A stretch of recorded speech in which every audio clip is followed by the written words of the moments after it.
Assalamualaikum warahmatullahi wabarakatuh. Salam sejahtera untuk kita semua. Perkenalkan, nama saya Abbas, Master Marine Engineer, NIDN 0910127202. Saya adalah dosen di Politeknik Maritim AMI Makassar dan dipercayakan mengajar di Prodi Permesinan Kapal, di mana saya juga diberikan amanah sebagai penanggung jawab Kepala Laboratorium Kapal Tanker atau Markup dan penanggung jawab sebagai Sekretaris Unit Pelaksana Diklat COC di Lembaga Politeknik Maritim AMI Makassar. Dalam kegiatan saya sebagai seorang tenaga pengajar, maka saya membawakan mata kuliah sesuai dengan profesi saya yang sebagai seorang dosen. Adapun buku ajar yang saya bawakan adalah mata kuliah sistem kontrol di atas kapal. Dengan ini, izinkan saya menyampaikan pernyataan diri dosen dalam unjuk kerja Tridharma Perguruan Tinggi yang biasa disebut PDD UKTPT dalam bidang pengajaran. Adapun tujuan kegiatan ini untuk mengikuti kegiatan sertifikasi dosen atau SERDOS pada tahun 2023. Pada kesempatan ini, izinkan saya memaparkan dan menyampaikan salah satu mata kuliah sistem kontrol yang saya ajarkan dalam pengajaran yang saya dapat uraikan sebagai berikut. Yang pertama, deskripsi mata kuliah sistem kontrol. Yang kedua, capaian pembelajaran mata kuliah yang biasa disebut dengan CPMK. Yang ketiga, materi pembelajaran dalam bentuk RPS. Yang keempat, sistem penilaian pembelajaran. Yang kelima, video rekaman kegiatan pembelajaran. Adapun pembelajaran mata kuliah saya, pertama, saya menjelaskan identitas mata kuliah yang disajikan pada semester ganjil tahun 2021-2022. Kedua, kode mata kuliah sistem kontrol pada kurikulum adalah MKK 7. Yang ketiga, mata kuliah tersebut adalah merupakan mata kuliah wajib dan bobot SKS 1 SKS teori. Keempat, pengampu dan penanggung jawab mata kuliah tersebut adalah Abbas, Master Marine Engineer. Adapun deskripsi mata kuliah adalah mata kuliah sistem kontrol pada tingkat operasional di kapal yang adalah kompetensi 5 dari 16 kompetensi, kompetensi yang wajib dikuasai oleh pemilih sertifikat ATT 3 untuk menjabat sebagai Marine Engineer Officer kelas 3 di kapal dengan daya dorong 3000 kW lebih sesuai dengan SCTW 1978 Amandemen 2010 pada tabel A-3 SCTW Code. Capaian pembelajaran yang bisa disebut sebagai CPMK. Pertama, taruna mampu memahami dasar-dasar sistem kontrol otomatis. Yang kedua, taruna mampu memahami berbagai sistem kontrol otomatis. Yang ketiga, taruna mampu memahami kontrol on-off. Yang keempat, taruna mampu memahami kontrol sekuensial. Yang kelima, taruna mampu memahami prinsip teori pengendalian PID. Adapun materi pembelajaran mata kuliah sistem kontrol berdasarkan IMO Model Course 704 adalah dasar-dasar kontrol otomatis, berbagai kontrol otomatis, kontrol on-off, dan kontrol berurutan atau sekuensial, serta pengendalian profesional integral derivatif atau PID, di mana dapat diuraikan pada tiap pertemuan pembelajaran sebagai berikut adalah: pertemuan pertama, dasar-dasar kontrol otomatis. Yang pertemuan kedua, menghubungkan unit pengontrol, variabel kontrol untuk masing-masing sistem kontrol. Pertemuan ketiga, menjelaskan berbagai pengontrol elektronika dan pneumatik. Pertemuan keempat, mendefinisikan nilai pengaturan, nilai input, nilai deviasi, dan nilai output. Pertemuan kelima, menjelaskan jenis perangkat dan manipulator. Pertemuan keenam menggambarkan berbagai objek yang dikendalikan. Pertemuan ketujuh menjelaskan bagaimana kontrol otomatis digunakan dan diberikan contoh. Pertemuan kedelapan melaksanakan ujian tengah semester. Pertemuan ke-9 menjelaskan berbagai kontrol otomatis. Pertemuan ke-10 menjelaskan tentang kontrol on-off. Pertemuan ke-11 menjelaskan tentang kontrol sekuensial. Pertemuan ke-12 menjelaskan PID kontrol. Pertemuan ke-13 menjelaskan bahwa PLC sebagai pengontrol PID. Pertemuan ke-14 menjelaskan karakteristik tindakan I dan D. Pertemuan ke-15 menjelaskan parameter PI dan D untuk kontrol yang optimal. Pertemuan ke-16 melaksanakan ujian akhir semester. Referensi yang digunakan mata kuliah ini adalah pertama, AIMO Model Course 704 2014 edition. Yang kedua, SCTW 1978 Amandemen 2010 STCW Code Tabel A titik 3/1. Yang ketiga, bahan ajar sistem kontrol untuk lingkungan kita sendiri. Adapun metode pembelajaran yang digunakan adalah yang pertama, ceramah, yang kedua, tanya jawab, yang ketiga, diskusi, yang keempat, kerja kelompok, yang kelima, latihan, yang keenam, demonstrasi, yang ketujuh, struktur dan mandiri. Sedangkan metode penilaian yang saya gunakan yaitu pertama, kehadiran 20%, kedua, tugas 10%, ketiga, ujian tengah semester 20%, yang keempat, ujian akhir semester 50%, dan total adalah 100%. Demikian pemaparan pernyataan diri dosen dalam unjuk kerja Tridharma Perguruan Tinggi yang disebut PDD UKTPT dalam bidang pengajaran. Sekian dan terima kasih. Wassalamualaikum warahmatullahi wabarakatuh. Selanjutnya, saya tampilkan video metode pembelajaran saya di dalam kegiatan pembelajaran di kelas.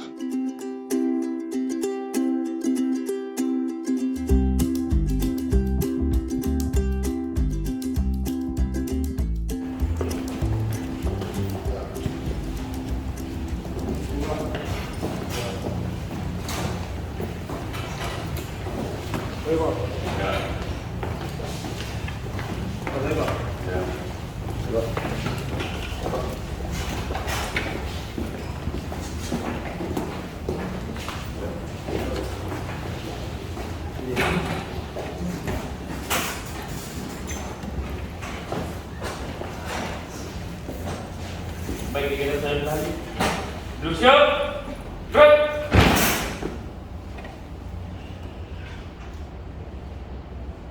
Lapor kelas 3 siap dengan materi. Lanjutkan. Sebelum mengajar materi, atau baiknya kita berdoa untuk kebaikan jalan masing-masing. Doa dimulai. Doa selesai. Istirahat di tempat. Gerak. Terima kasih.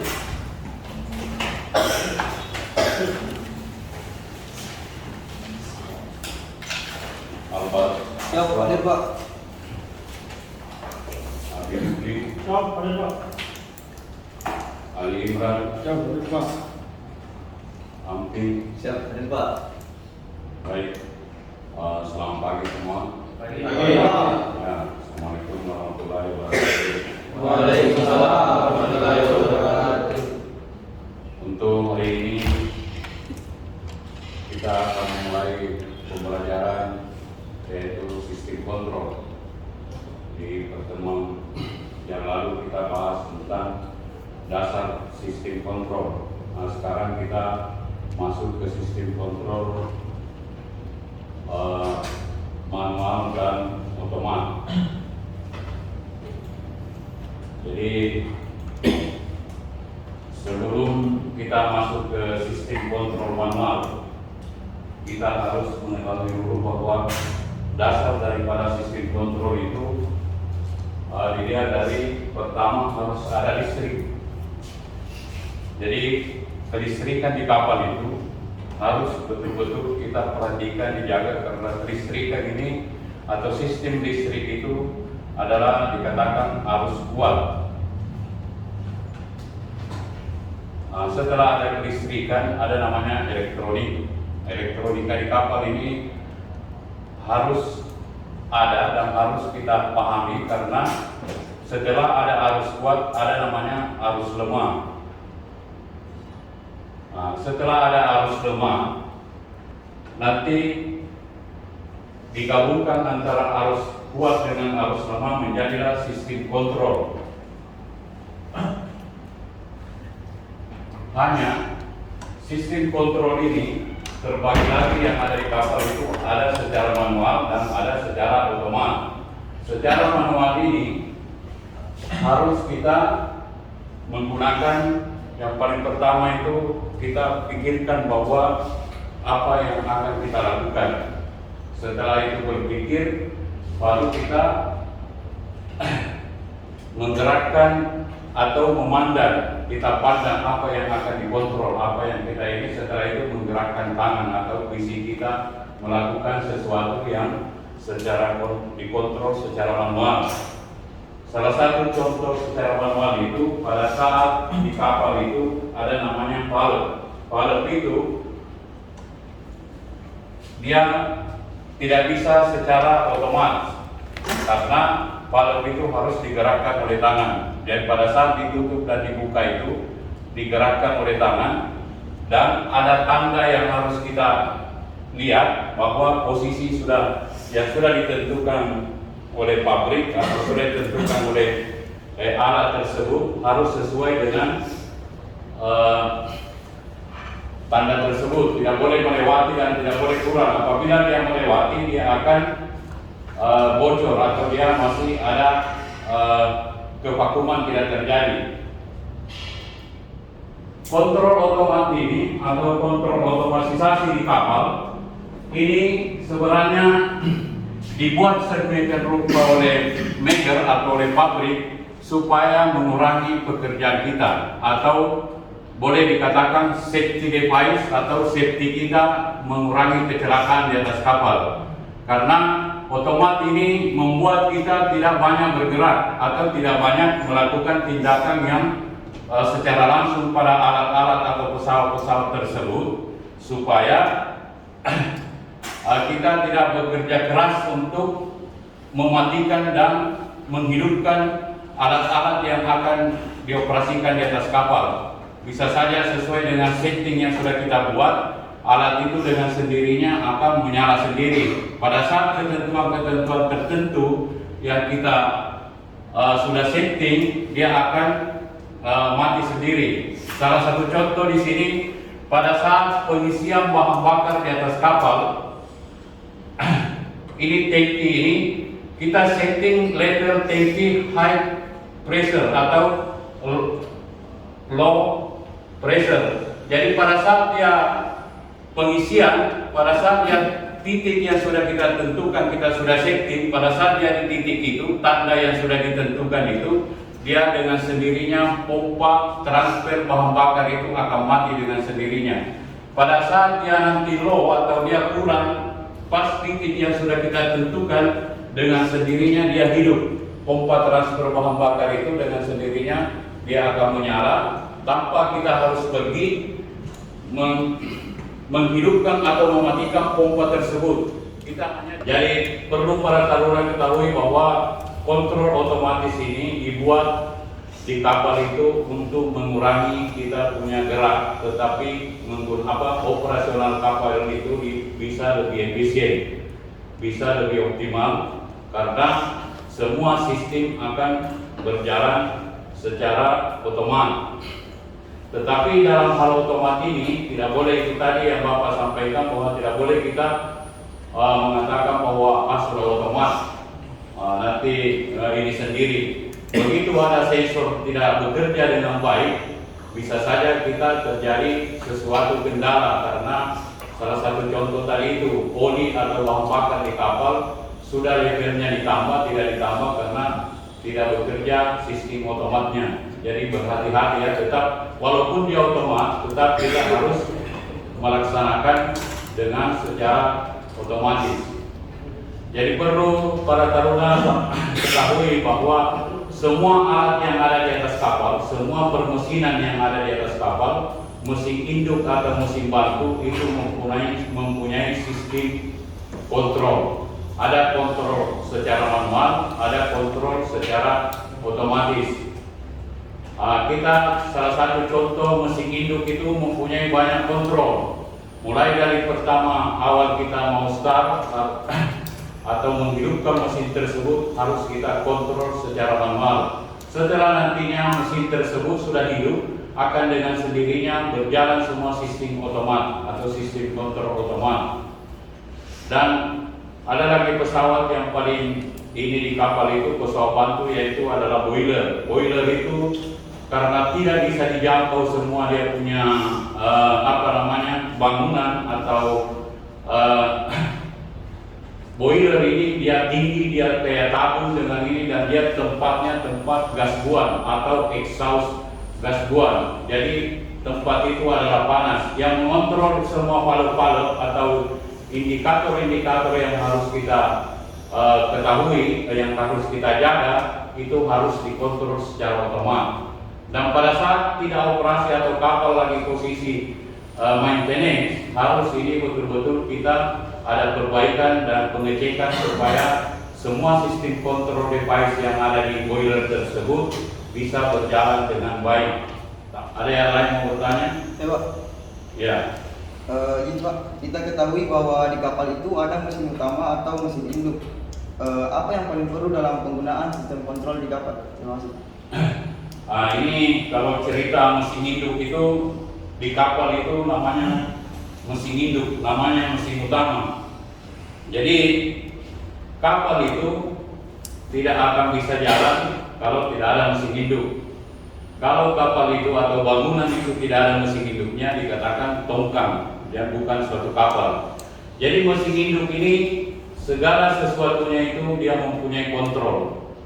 Jadi yang pertama yang kita harus perhatikan di mesin induk itu ada namanya safety device, kontrol keamanan. Jadi semua berlaku di situ, apapun yang tersensor oleh kontrol otomat akan berlaku ke safety device atau keamanan.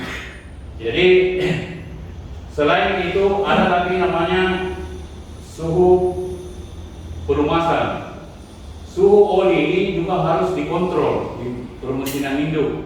Jadi kalau di kapal itu olinya itu tidak boleh melebihi dari 70 derajat dia punya panas. Jadi inilah dikontrol oleh sistem otomat bahwa pada saat dia melebihi psikotes oli tersebut akan berkurang dan bisa merusak daripada bagian-bagian atau komponen-komponen permesinan yang ada di atas kapal. Dan ingat, kalau pendingin air, suhu pendingin air atau pendinginan air di kapal itu ada dua jenis, ada air laut, ada air tawar. Air tawar ini tidak boleh kurang dari 65 derajat. Air laut ini tidak boleh melebihi dari 40 derajat. Jadi air laut itu sirkulasi dari laut masuk ke kapal dan keluar lagi di kapal. Kalau air tawar itu dikatakan sistem pendingin secara dikontrol secara otomat dengan manual adalah pendingin tertutup. Kontrol. Jadi boiler itu atau semua alat, mau boiler atau permesinan bantu, permesinan induk dengan kompresor dan atau yang lain, itu semua harus dikatakan mempunyai sistem kontrol safety device, ya, atau keamanan. Karena pada saat ada suatu indikasi atau indikator yang melebihi dari kapasitas, dengan sendirinya akan dia mati, atau dengan sendirinya kalau di boiler itu seperti kalau gas atau steam sudah melebihi dari kapasitas, dia akan sendirinya terbuka valve-nya untuk memblow supaya dia tidak terjadi ledakan yang kita tidak inginkan. Yang paling perlu diperhatikan di sistem boiler itu adalah ada sistem kontrol otomatis dan ada sistem kontrol manual, yaitu level air. Level air ini karena boiler itu dipanaskan atau dibakar. Jadi di dalam sistem itu ada namanya pipa api, ada pipa air. Di dalam sistem itu apabila air tidak ada, begitu pipa apinya tetap menyala atau sistem pengapian tetap ada, otomatis kan terjadi kebakaran di dalam dan tidak terjadi uap. Tetapi kalau ada air, dia otomatis hanya uap yang terjadi, tidak ada kebocoran atau tidak terjadi kebakaran yang tidak diinginkan di dalam sistem. Jadi level air itu harus kalian perhatikan, dan level air ini rata-rata level air itu sama dengan bahan bakar. Dia ada namanya gelas berduga. Di sampingnya tangki ini ada gelas berduga. Mungkin di sini anggaplah 100 liter, di sini 1000 liter, di sini 1500, di sini 2000. Jadi level tangki kalau penuh itu 100% adalah 2000 liter. Begitu level di 100 ini kita tidak perhatikan karena rata-rata di boiler itu untuk level airnya jarang ada yang secara otomatis, selalu secara manual. Makanya di boiler itu ada namanya tangki KD10. Khususnya sistem kontrol ini karena di kapal itu rata-rata tangkinya itu tinggi. Di kapal juga itu tangki bahan bakar itu ada juga di dasar kapal atau namanya double bottom. Itu harus juga dikontrol. Itu ada kontrol secara otomatis dengan ada kontrol secara manual yang namanya di sounding atau kayak di mobil itu kalau kita mau tahu olinya kan ada ditarik dia punya penduganya, itu namanya penduga. Itu kontrol manual. Jadi itu soundingan itu kita lihat sampai di garis mana berapa meter, itu baru kita hitung sesuai tabelnya. Jadi pada saat tangki diisi itu ada sekarang sudah zaman canggih. Pada saat bunker atau pengisian bahan bakar dari tongkan dari kapal lain itu biasanya ada masanya dihubungkan di kapal. Secara otomatis pada saat tangki sudah memenuhi 80% kapasitas, dengan sendirinya di pihak bunker itu sudah mati. Tapi kita di kapal tetap harus menduga secara manual, karena kalau kurang bahan bakar yang dirugikan siapa? Pertama perusahaan. Selain lagi itu tadi mesin utama yang ada di atas kapal itu, disitulah tenaga kekuatan kapal. Jadi yang dikontrol itu bukan saja yang ada di mesinnya, tapi kecepatan kapal juga harus kita kontrol. Kalau kecepatan kapal menurun sedangkan cuaca baik-baik saja, berarti ada masalah di mesin. Berarti efisiensi penggunaan mesin hidup itu tidak layak atau tidak bagus. Dia turun efisiensinya atau tidak optimal. Jadi secara otomatis kontrol kecepatan mesin itu setiap ruangan ada, atau di control room ada, di bridge ada. Itu bisa kita lihat di situ. Perhatikan bahwa dari speed 10 umpamanya tiba-tiba turun menjadi speed 5, berarti ada sesuatu hal yang tidak beres di mesin induk. Paham kira-kira? Banyak biasanya kru kapal atau masinis di atas kapal, begitu dia lari 11 kapalnya tiba-tiba turun menjadi speed 7, dia santai-santai aja, dia bilang angin kencang dari luar. Begitu dia dilihat angin biasa-biasa aja, ombak juga tidak ada. Ternyata apa? Ada jaring di propeller. Karena kapal ini kita tidak bisa tahu di mana ada jaring. Biasanya itu nelayan-nelayan itu kalau dilarang berjaring di area-area tertentu, biasanya dia tenggelamkan jaringnya. Sedangkan kita di kapal besar, gerak kapal itu biasanya mencapai sampai 11 meter atau 12 meter. Otomatis dia bagaimana dia tenggelamkan, tetap terjangkau jaringnya. Akhirnya yang membuat kapal turun daripada efisiensinya itu adalah jaring yang terbelit di poros baling-baling atau di propeller.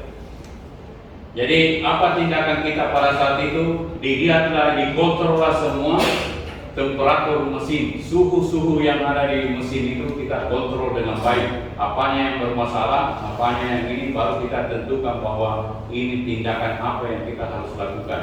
Dan salah satu jalan biasanya kalau Bapak temui di selama berlayar itu kalau ada dibeli jaring itu langsung engine stop.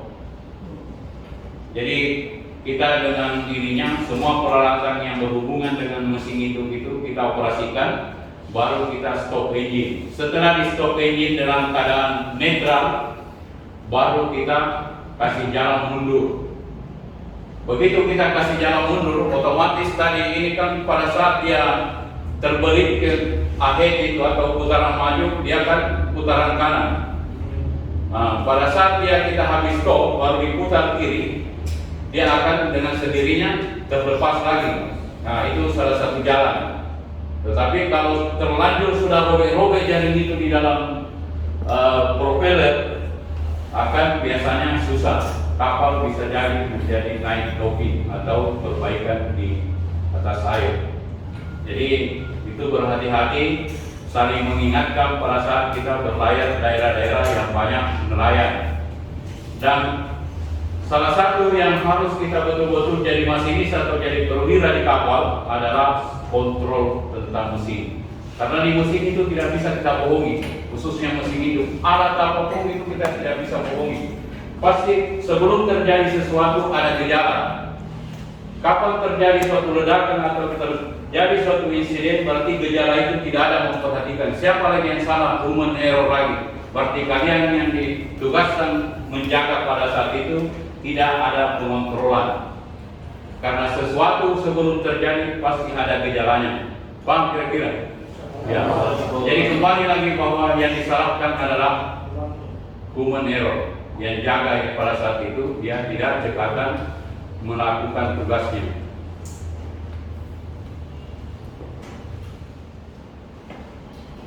Mungkin barangkali ada mau bertanya lagi. Kalau tidak ada, mungkin sampai di sini pertemuan kita. Bapak mengharap apa yang kalian dapatkan, apa yang kalian dengarkan bisa bermanfaat buat kalian ke depannya nanti pada saat kalian pertama perwira di atas kapal, kedua menjadi perwira. Ingat, sistem kontrol itu bukan dianggap bahwa ini sepele karena sudah otomat, tetapi betul-betul kita harus memperhatikan karena sistem kontrol ini hanya dibuat untuk membantu kita meringankan pekerjaan-pekerjaan kita yang tidak seharusnya kita angkat, seharusnya kita pencet. Tetapi kalau ada sistem kontrol otomat, mungkin pada saat itulah kalian akan berkurang kinerjanya, tetapi pikiran kita tetap jalan. Jadi harapannya Bapak ke depan, semoga kalian nanti mendapatkan kontrol apapun namanya di atas kapal, harus kita familiar, harus kita memahami, harus kita mampu mengoperasikan. Jadi kita di atas kapal itu hanya 3 hal: mampu mengoperasikan, mampu menjalankan dengan merawat, dan membersihkan. Jadi intinya orang teknik itu ada 2, analisa dengan bersih, teliti. Paham kira-kira? Mungkin sampai di sini. Terima kasih atas pertemuannya, atas dirinya. Nanti kita lanjut di pembelajaran berikutnya, yaitu sistem kontrol tentang alat-alat yang ada di atas anjungan kapal. Cukup sekian, terima kasih. Danto mungkin bisa ambil alih, silakan.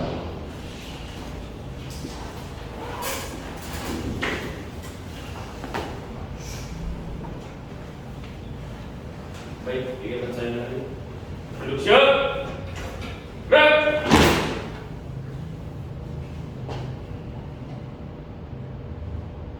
Kelas tinggi kedua telah menerima materi. Laporan selesai. Dibubarkan. Siap.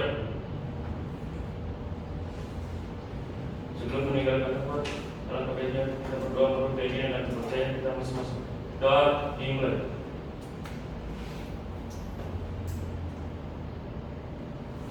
Doa selesai. Istirahat di tempat. Gerak.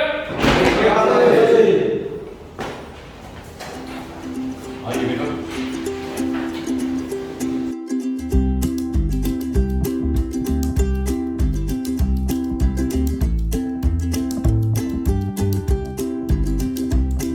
Untuk hari ini kita akan mengadakan praktek tentang sistem kontrol di permesinan batu, yaitu permesinan batu engine generator.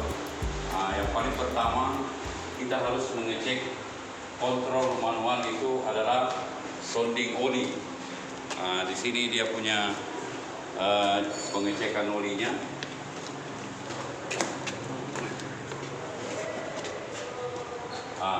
Ini perhatikan ya. Ini namanya kontrol. Jadi kita bisa tahu level oli sampai di mana. Ini ada garis-garisnya di sini. Kalau dia kurang dari tanda yang diajarkan di teori itu ada tanda yang sudah itu kalau kurang dia level di bawah pasti harus ditambah. Kalau dia dijaga juga tandanya jangan sampai melebihi garis yang sudah ditentukan. Ini ada garis ininya sama ini. Sudah bisa diperhatikan ya, sudah bisa tahu ya. Ini namanya kontrol manual. Selanjutnya lagi ada namanya, sebelum kita start mesin ada namanya kontrol turning gear. Jadi dia jangan sampai turning gearnya itu antara flywheel dengan ini dia menyambung atau dia masih connect. Jadi kita harus kontrol di situ. Ini lubangnya. Ini juga secara manual kita kontrol, tidak bisa otomat.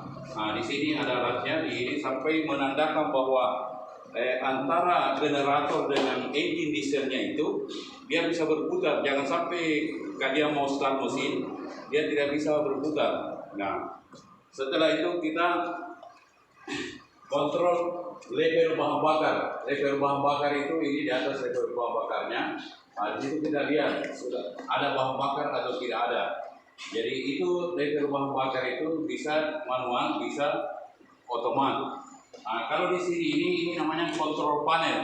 Jadi di mana-mana pun nanti di kapal atau di mana ada namanya kontrol panel, atau di kapal itu namanya control room. Disitulah semua operasional mesin atau generator bisa kita kontrol. Ada secara otomat seperti ini, satu set engine diesel generator ini dengan komplit generatornya bisa secara otomat. Apabila terjadi sesuatu di sistem sudah dia melebihi dari limit yang atau level yang kita sudah setting, dia dengan sendirinya akan mati.